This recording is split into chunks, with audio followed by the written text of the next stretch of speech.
আসসালামু আলাইকুম। এসডিএস ফালতু কথা, আমি সোহেল আপনাদের স্বাগত জানাচ্ছি। আজ ৩৬শে জুলাইয়ের পরের দিন। আমাদের কাছে একজন মেহমান, তাকে দেখেছি বরাবরের মতো, নতুন একজন মেহমান। আসুন তার সাথে পরিচয় হওয়া যাক। ভাই প্লিজ। আসসালামু আলাইকুম।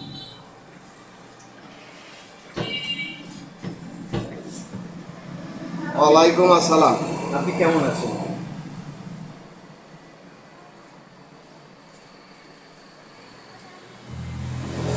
ঘটনাটা ঘটলো ঠিক এরকম।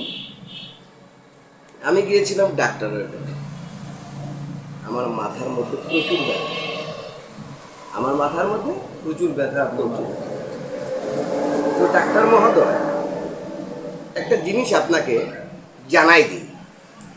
আচ্ছা, ডাক্তাররা 70টা করে রোগী দেখে, আর ডাক্তার মানে মহোদয় 100 হয়ে যায়। হ্যাঁ, ডাক্তার মহোদয় বসেন হচ্ছে বিকেল 4টার সময়। আচ্ছা, কয় মিনিট করে রোগী দেখেন যে 70টা রোগী তারা দেখতে পারেন? অ্যাকচুয়াল আমাদের বাংলাদেশে যেসব ডাক্তার আছে তারা খুব ওয়েল এক্সপেরিয়েন্সড। একটা ডাক্তার সাধারণত একটা রোগীকে 2 মিনিট 3 মিনিট দেখতে পারেন, রোগ নির্ণয় করবে। এরকমই আমার কাছে মনে হয়। এখন আপনার কি মনে হয় আমি জানি না। মজার বিষয়, আমার পেইন কোথায়? মাথায়। তো আমি গেলাম। প্রথমে তো বাহিরে যে ভদ্রলোক থাকেন, সে নাম, ঠিকানা, ওজন, বিপি এগুলো চেক করে রাখার পর ফাইলে করে নিয়ে 1000 টাকা নিয়ে নেওয়ার পর আমি সিরিয়ালে বসেছিলাম। তো ডাক্তার মহোদয় ডাক দিলেন যে ভাই, প্রশ্নটা ঠিক এরকম ছিল, ভাই আপনার সমস্যাটা কি? আপনার সমস্যাটা কি? সমস্যাটা কি? তাই বলে আমার মাথায় ব্যথা। কি বললাম? মাথায় ব্যথা। তো ভদ্রলোক ডাক্তার মহোদয় হাতের মধ্যে কাগজ নিলেন,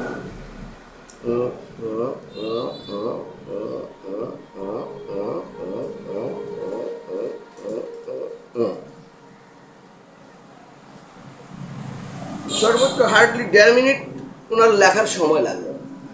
CBC, RBC, TC, DC, BC, এ হরমোন, তারপর হচ্ছে আপনার পুরো পেটের আলট্রাসোনোগ্রাম, ইসিজি, এক্স রে, হ্যাঁ, তারপর আপনার হচ্ছে ওই যে ডাপলার মাপলার কি কি এগুলা দিছে, ইউরিনারি বুঝলাম না আমার ঘটনাটা। আমাকে জিনিসটা মাথা ব্যথা, আপনাকে এতগুলো ট্রিটমেন্ট দিবে। হ্যাঁ, ইনামের ট্রিটমেন্ট ডায়াগনস্টিক বলে এটা করাই নিয়ে আসে।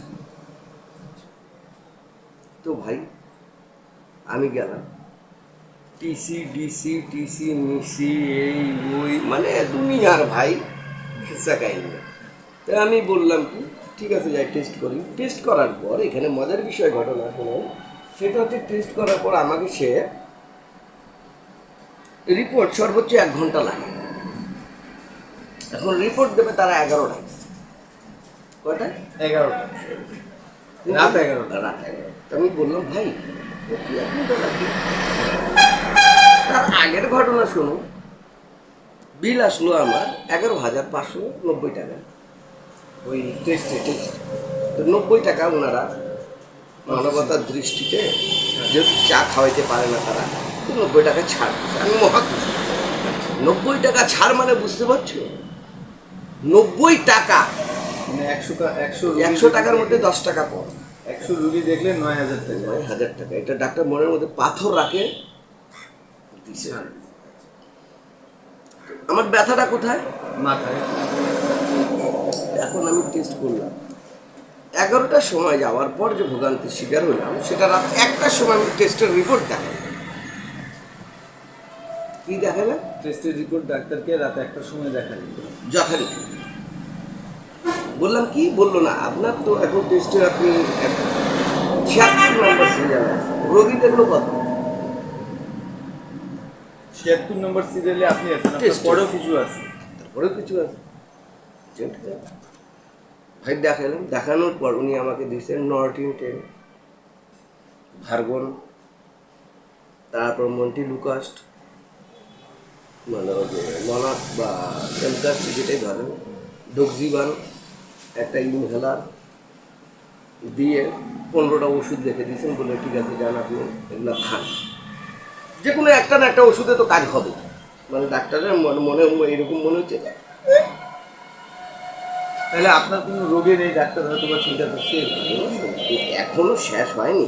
আচ্ছা আচ্ছা, বলুন। উনি লিখে দিছেন, আমি রাত্রেবেলা নটিন খাইলাম, জলিয়াম খাইলাম, ডগিবন খাইলাম, মন্ডিলোকাস্ট খাইলাম, ইনহেলার নিলাম। এখন তো নিয়ে শালা আমি তো ভাই চাকরি করি, দুপুর 12টা বাজে যায়, ঘুম ভাঙে না। আবার সকালবেলাও আবার নটিন দিছে। মানে ঘটনাটা ঠিক এরকম যে আপনি ঘুমের মধ্যে থাকেন। তো আমি যথারীতি 5 দিন অবজার্ভ রাখলাম, ওষুধগুলো খাইলাম, আমার কোনো ধরনের মাথা ব্যথা কমে নাই। আবার গেলাম কার কাছে? ডাক্তারের কাছে? কবিরাজের কাছে তো যাইতে পাবো না, যেহেতু আমি ডাক্তার দেখাচ্ছি। তো ডাক্তারের কাছে গেলাম যে ভাই আমার তো কোনো ধরনের উপকার হলো না। তো বললো আচ্ছা ঠিক আছে, ওই আর 3টার ওষুধ অ্যাড করে দিল। আর 3টা ওষুধ ওর সাথে অ্যাড করে দিল, এইগুলা খান হয়তো বা ভালো হয়ে যাবে। কি বলছে? হয়তো বা ভালো হওয়ার কিন্তু এখন পর্যন্ত কোনো লক্ষণ নাই। উনি কি হাতুড়ি ডাক্তার নাকি তার এমবিবিএস, এফসিপিএস, এমআরসি, আচ্ছা আবার এমডিও করা। আচ্ছা আচ্ছা। তারপর ইংল্যান্ড থেকে ডিগ্রি নিয়ে আস, ও, বাংলাদেশের না। আচ্ছা আচ্ছা। ইংল্যান্ড চেনো তো? হ্যাঁ হ্যাঁ, ভারত মহাদেশে ইংল্যান্ড। এক সময় ভারত মহাদেশ শাসন করে। হ্যাঁ শাসন করছে। ঠিক আছে, তো একই কথা। যাক, তুমি আমার ভুল ধরতে পারবা না। তুমি কি ঘোষ্টের মতো থাকবা, আচ্ছা, বলেন। তুমি আমার ভুল ধরতে পারবা না। আচ্ছা, এখন হলো গিয়া আমি যথারীতি আবার গেলাম। কি হলো ভাই? বলো না, আমার তো কোনো লাভ হলো না, ক্রস মানলেন। আমি ভাবছি মনে হয় আমাকে রিপোর্ট করে দেবেন, বা এখান থেকে আপনি সরাই দেবে, যে অন্য ডাক্তার দেখান, আমার দিয়ে হচ্ছে না। তিনি আবার আমার কাছে 1000 টাকা ভিজিট নিলেন। ভিজিট নিয়ে নতুন করে ওষুধ লেখা শুরু করলেন। কি ও আবার পরে 2টা যায়। অনেক বুঝতে যাবে। এবার গ্যাভিসল দিয়েছে, গ্যাসের ব্যথার জন্য মাথা ব্যথা হয়, আমার জানা নেই। এভাবে করে যথারীতি আমি 5বারে গেলাম, কোনো ধরনের আমার উপকার হলো না। পরে আমি এক ভদ্রলোকের সাথে কনসাল্ট করতেছিলাম, যেমন আপনি আমার শুভাকাঙ্ক্ষী, আপনার সাথে আমি কথা বলতেছি। তিনি বললেন দেখেন ভাই, আপনার হয়তো বা চোখের জন্য এই ধরনের সমস্যা হতে পারে। টপ করে চোখের ডাক্তারের কাছে গেলাম। চোখের ডাক্তার আমাকে 2টা ড্রপ দিল, আর হচ্ছে চশমা দিল। আধা ঘন্টার মধ্যে ব্যথা চলে গেল। আধা ঘন্টায় ব্যথা চলে গেল।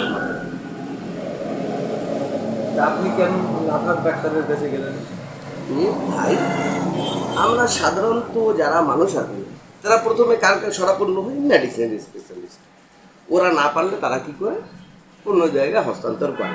কিন্তু তার কি উচিত ছিল না? 5বার ভিজিট নিল নির্লজ্জের মতো, তার কি উচিত ছিল না সে আমাকে অন্য ডাক্তারের পরামর্শ দেওয়া, যে ভাই আপনি চোখের ডাক্তার দেখান, যেহেতু আপনার কমতি ছিল। দর্শক, আমরা 36 জুলাইয়ের আলোচনার জন্য বসছিলাম, গেস্ট নিয়ে আসছি। আর বুঝতেই পারতেছেন যে ঘটনাটা কোন দিকে প্রবাহিত হয়ে গেল। এফসিপিএস, এমআরপিএস, কি কি ডিগ্রিধারী ডাক্তার ভুল চিকিৎসা। আচ্ছা বলুন প্লিজ। তারপর আমার মাথা ব্যথা কমে গেছে, আমি মা খুশি। 2 হাত তুলে নাচতেছে, ডাক্তারের কাছে। আরে ভাই 5 দিন ডাক্তারের কাছে গেলাম, আমি 15 দিন থেকে অসুস্থ।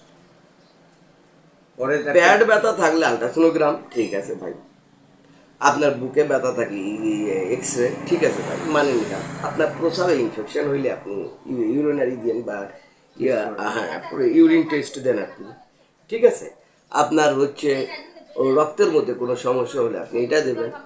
তারপর আপনার হচ্ছে লিপিড প্রোফাইল যে দিলেন, আপনার লিপিড প্রোফাইল আপনার পেটের মধ্যে কোনো ধরনের চর্বি জাতীয় আছে নাকি, কোলেস্টেরলের মাত্রা কি, এটার জন্য আপনি ওই টেস্ট দিতে পারেন। কিন্তু ভাই মাথা ব্যথার জন্য এই টেস্ট কেন? আপনি ওনার কাছে যাননি, ওনাকে প্রতিবাদ করেননি, বলেননি? কাকে? ডাক্তারকে? আবার তো 1000 দিয়ে আমাকে প্রতিবাদ করতে লাগবে, বলবে আমি জানি ভুল হয়ে গেছে আমার ভাই। মানে আমি যে প্রতিবাদ করতে যাব, তাহলে আপনি কি মনে করতেছেন যে আমি প্রতিবাদ করাটা দিয়ে আমার মনে পড়ে গেল, যেমন ধরো তোমার গ্রামীণ ফোন, বাংলালিংক, সিটি, তারপর হচ্ছে কি কয় এয়ারটেল, বা বাংলাদেশের যতগুলা টেলিকমিউনিকেশন যেগুলা ব্যবস্থা আছে, এরা যখন তোমার থেকে টাকা বেশি কাটে না, অথবা তুমি বিকাশে যখন টাকা দিয়ে দিলা অন্য জায়গায়, তখন টাকাটা নেওয়ার জন্য তোমার কি করতে লাগে? ফোন করতে লাগে। ফোন করলে কি হয়? শুভ সকাল। আপনাদেরকে অসংখ্য শুভেচ্ছা। আপনি গ্রামীণ ফোনে ফোন দিয়েছেন, এই কারণে আপনাকে অসংখ্য ধন্যবাদ।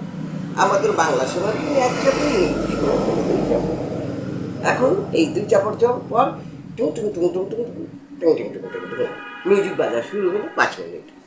তারপর বলবে আপনি যদি কাস্টমার কেয়ারে আপনি ব্যালেন্স সংক্রান্ত বিষয়ে যদি ফোন দিয়ে থাকেন 1 চাপড়, ইন্টারনেট বিষয়ে জানার জন্য ফোন দিয়ে থাকলে 2 চাপড়, অন্যান্য বিষয় নেওয়ার জন্য 3 চাপড়, অন্যান্য যে কোনো সেবা নেওয়ার জন্য 4 চাপড়, যদি কিছু না নেন তো 5 চাপড়, কিছু নিলে আবার 6 চাপড়। এভাবে করে তারা 10-15 মিনিট খায় না। তারপর এখন বেটা আমি কথা বলবো, আমি আমার অবজেকশন দেব, তারপরও যদি হচ্ছে আমি মিনিটে 2 টাকা করে খরচ করি বা 2.5 টাকা করে খরচ করে এই যে ওখানে, তারপর বলবে আপনার হচ্ছে 0 চাপড়। কার সাথে কথা? এক্সিকিউটিভ অফিসারের সাথে 0 চাপড়। তখন সব লাইনটি ব্যস্ত আছে, আপনি অপেক্ষা করেন, কিছুক্ষণের মধ্যে আপনাকে সংযোগ দেওয়া হবে। এই তো, বুঝে গেলে আমি অন্য ভাষা ব্যবহার করছি, যাই হোক, সংযোগ দেওয়া হবে। তো বলুন স্যার আমি কিভাবে আপনার সাহায্য করতে পারি? এখন তুই বেটা ফোন দিয়ে কিভাবে সাহায্য করতে পারিস? তুই তো ফোন কোম্পানিতে তুই চাকরি করিস, কোন বিষয়ে তো সাহায্য করবি নাকি না অন্য বিষয়ে সাহায্য করবি? আপনার যেটা প্রবলেম সেটা তো বলবেন, এই জন্য বলে না না না, কি বিষয় তো ভাই? আপনি ডাক্তার আছেন, আপনার কাছে আমি গেলাম কোন বিষয়? স্বাস্থ্য বিষয়। আপনি ইঞ্জিনিয়ার, আপনার কাছে আমি গেলাম কোন বিষয়? ঘর বাড়ি বানাবো, স্ট্রাকচারের বিষয়। তারপর আপনি মুদি দোকানদার, আপনার কাছে আমি কি জন্য যাবো?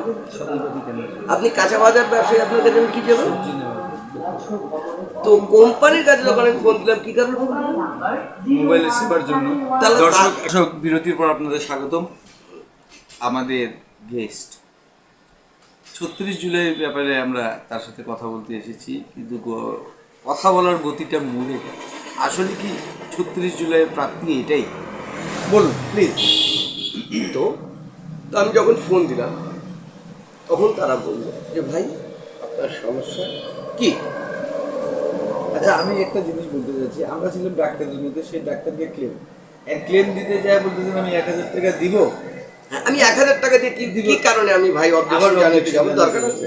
আবার যদি টেস্ট দিয়ে দেয়, এটা আবার উদাহরণ দিতে গ্রামীণ ফোন বা অন্যান্য টেলিকমিউনিকেশনে চলে আসলেন, এসে আবার ওটাতে ধরছেন, ব্যাপারটা আমি বুঝলাম না। বলছি তুমি আমরা কিরকম ভাবে ক্ষতিগ্রস্ত, অর্থনৈতিক ভাবে ক্ষতিগ্রস্ত হচ্ছে এই বিষয়ে আমি বলছি। আচ্ছা আচ্ছা আচ্ছা, হ্যাঁ।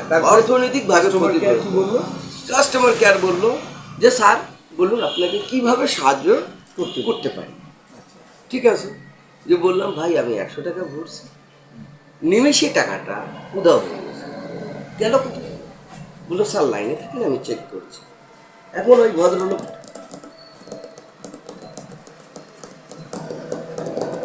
আমি কিন্তু লাইনে আছি, আমার কিন্তু 2.5 টাকা করে যাচ্ছে, এটা কিন্তু খেয়াল রাখো।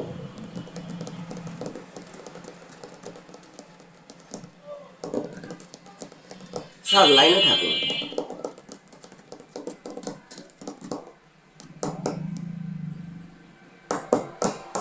স্যার আপনার নামে সিম? জি জি জি, আচ্ছা লাইনে থাকুন। স্যার জন্ম তারিখটা বলবেন? হ্যাঁ, আপনার বেশ কয়েকটি অপশন চালু ছিল, আমি বন্ধ করেছিলাম। দেখেন আপনার এখানে অফ লেখাটা আছে, এখন আপনার টাকাটা যাবে না।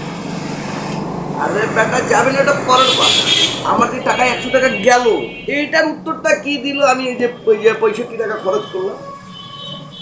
100 টাকা গেল, আবার 65 টাকা খরচ করলেন, কিন্তু অ্যান্সার পেলেন না। অ্যান্সার কি পেলাম? ওই যে যেগুলো অপশন চালু ছিল সেগুলো বন্ধ হয়ে গেল। এইবার আসুন মাইক্রো ক্রেডিট। মাইক্রো ক্রেডিট, আচ্ছা। এইগুলা কিছু আমি তোমাকে তুলে ধরতেছি, তুমি দর্শকের মধ্যে তুলে ধরতে পারবা হয়তো বা। যদি দর্শক আমাদের অনুষ্ঠানটা দেখেন, আপনারা অবশ্যই এই অনুষ্ঠানটা দেখেন, অনেক কিছু জানার আছে এবং বোঝার আছে। হয়তো বা ফালতু কথা বলছি আমরা দুজন বসে, কিন্তু এই ফালতু কথার মধ্যে অনেক কিছু অ্যান্সার পাবেন, অনেকটাই মেসেজ আছে। এইবার আসেন আপনার মাইক্রো ক্রেডিট। আচ্ছা, কার ক্রেডিট কেন নাম রাখে না? বাস ক্রেডিট কেন রেখে নেয়? তারপর হচ্ছে ট্রেন ক্রেডিট কেন না? মাইক্রো ক্রেডিট কেন? ছোট ছোট লোন, ক্ষুদ্র জনগোষ্ঠী যেটা আছে, যারা ক্রয় সীমা ক্ষমতার নিচে যারা আছে, তাদেরকে দরিদ্র যারা আছে, তাদেরকে ঋণ দেওয়ার জন্য যে ঋণটা দেওয়া হয় বিভিন্ন প্রতিষ্ঠান থেকে, তাকেই বলা হয় মাইক্রো ক্রেডিট। আচ্ছা, এটা তো উপকার কার? উপকার হলো যারা ঋণ পাচ্ছে, তারা বিভিন্ন ছোট ছোট ব্যবসা করতে পারতেছে, ওটা লভ্যাংশ দিয়ে তার পরিবার চালাচ্ছে। আপনি তো ফেরেশতা মানুষ ভাই, এত বড় উপকার করলেন আমার আমার জানা ছিল না। না, এর বিনিময়ে উপকার আমাদের মানে যারা লোন দিচ্ছে তাদের। তাদের ধন্যবাদ, আপনাকে অসংখ্য ধন্যবাদ। এবার হাতটা ছাড়েন, এবার আসুন। আপনি কত টাকা লোন নেবেন ভাই? একটা ফর্ম করেন, ফর্মের দাম 300 টাকা। আপনি লোন নেবেন কত? তো ধরেন ভাই, মানুষ যখন নয় কিন্তু বেশি দিতে চায়, 1 লাখ দেন। কেন 1 লাখ তো দেওয়া যাবে না, 50,000 দেওয়া যাবে। ঠিক আছে, 50,000 দেওয়ার জন্য কি করতে হবে? 15,000 টাকা সঞ্চয় করতে হবে। 15,000 টাকা সঞ্চয় করুন, আর আপনি 1 সপ্তাহ পর দেখা করুন। এখন আমি পাগল হয়ে ঘুরে বেড়াইলাম, 15,000 টাকা জোগাড় করলাম বা 10,000 টাকা জোগাড় করলাম, করে নিয়ে যান, ম্যাডাম নেন ম্যাডাম, বা স্যার নেন স্যার, স্যার করে বল